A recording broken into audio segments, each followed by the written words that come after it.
This is a new TV. It's an LG OLED Evo Gallery Edition and it's the 55-inch G2. Before I get to unboxing this TV, I just want to ask you all if you could please subscribe to my channel and hit that bell icon so you are notified of any future video uploads. First of all, let's have a look at the packaging. LG have changed it on the G2 compared to the G1.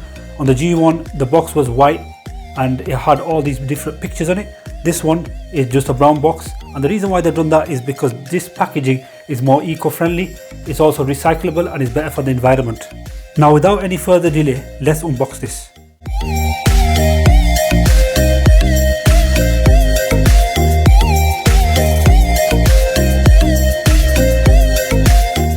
Firstly, what you get is the wall mount bracket. Now as this is the gallery edition, this is designed to be up against the wall. Now when you use this wall mount bracket, the TV is flush against the wall. But because I've already got my 75-inch TV on the wall, I'm going to be using some legs for this. These are the legs that I've purchased from Amazon. Now these are third-party legs. I never bought the original legs from LG because they cost a lot of money. So anybody who wants to purchase this is the model number and you purchase it from Amazon. You get a bunch of paperwork, you get the safety manual, and also you get the energy rating stickers with it as well. This right here is the IR blaster. It's not something which I got with my Samsung TV, so this must be something which is LG exclusive. You get two AA batteries, and in this packaging what you get is the remote control. Now when comparing the LG remote to the Samsung remote, I'm sure you'll agree that the LG remote looks a lot better, and I'm really impressed with the power button on the LG remote. I think it looks really nice. This design really works for me. And also, if you just have a look at the media buttons on the LG remote, you have 6 media buttons, whereas the Samsung remote only has 3 media buttons. That's already an advantage. And in the middle here, you have this circle button. You can press the button up, down, left and right, and you have a scroller in the middle to make it easier for yourself. And the scroller feels quite nice when you're scrolling it up and down. The Samsung remote only has the up, down, left and right physical buttons. Not as impressive, but still gets the job done. Now, the LG remote can also be worked as a magic remote, which I'll show you later on in the video. Now that we got the TV set up, let's have a look at the materials that have been used.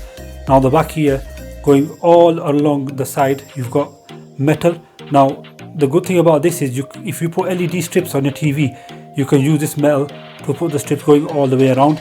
Now they do stop at the bottom here, they don't go at the bottom of the TV, so if you do put the LEDs on, they're going to just have to go on the side and the top. This back part here, which looks like it's made from metal, is actually made from plastic, and if you press it, you can actually press it in quite a bit. Now the G2 is thicker than your average OLED TV, and the reason is because this has a built-in heatsink. OLED TVs are known to have pixel burn into the screen, and that is due to the excessive heat created. The heatsink is going to keep the pixels cool so that it doesn't burn into the screen.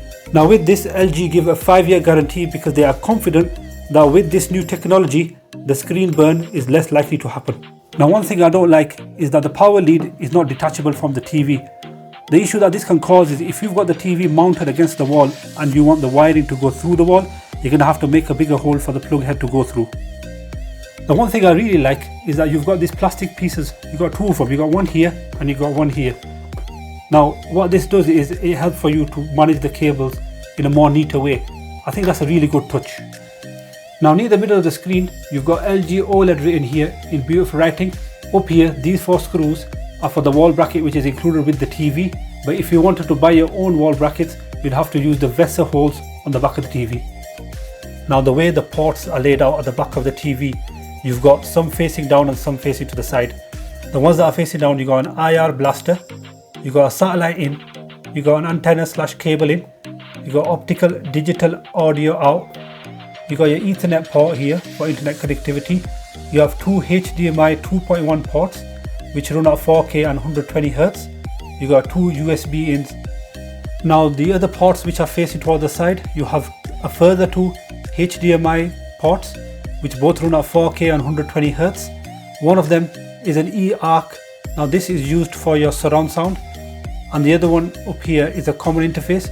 You also have one extra additional USB in. So whilst the TV is being set up, let's just talk about some technical specification. Firstly, the audio. The audio power is 60 watt. The sound technology is AI Sound Pro Virtual 7.1.2 Up Mix. Now that is probably better than some soundbars that you can get in the market. There are 6 speakers. It supports Dolby Atmos. Another features is AI acoustic tuning, Clear Voice Pro. Now additional connectivity which we never mentioned before, it has built-in Wi-Fi. It has Bluetooth 5.0. The screen technology is OLED. The screen resolution maximum is 4K Ultra HD. The maximum pixels are 3840 by 2160p. This particular model has a screen size of 55 inch. Now this also supports Dolby Vision IQ, HDR10, Hybrid Log Gamma. The HDR technology is Cinema HDR. Now looking at the picture quality, the dynamic contrast ratio is perfect black. The motion rate is 100 Hz. The picture enhancement is a perfect color. It also supports noise reduction and the response time is 1 milliseconds, which will be excellent for gaming. The 4K Ultra HD compatibility, it has video codec and it has 4K upscaling picture enhancement. The processor is a powerful A9 Gen 5 AI processor 4K. The refresh rate is 120 Hz.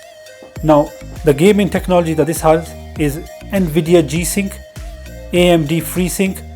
It has Game Optimizer, HDR Game Mode, VRR, ALLM and HGIG. Other features that it has: AI Picture Pro, AI Genre Selection, AI Brightness Control, Brightness Booster Max. It has Filmmaker Mode and it has OLED Motion.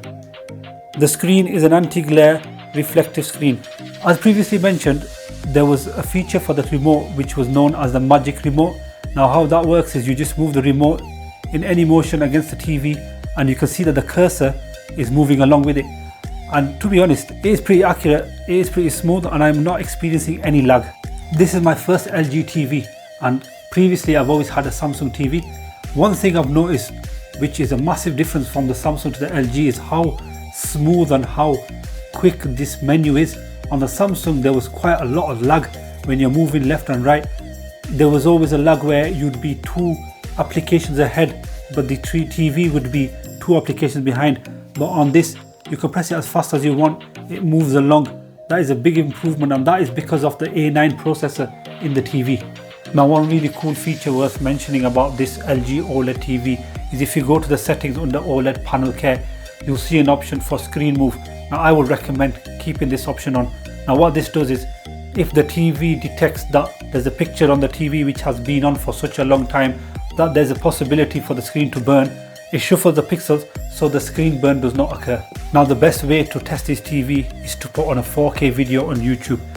Now automatically when you put this on, the first thing which you realize is how clear the screen is, how the colors are so bright, the contrast is brilliant, the colors are so natural and even the picture flows so nicely. On first impressions, this is a very impressive TV.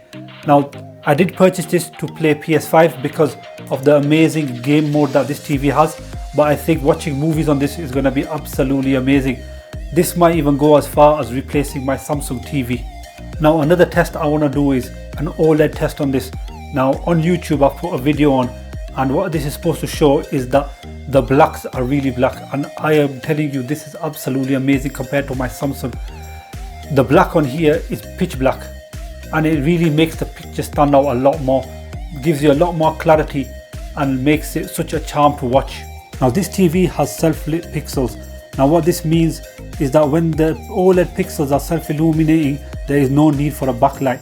This ensures optimal blacks and infinite contrast, allowing colors to reveal their true vibrancy and deliver more details, depth and textures.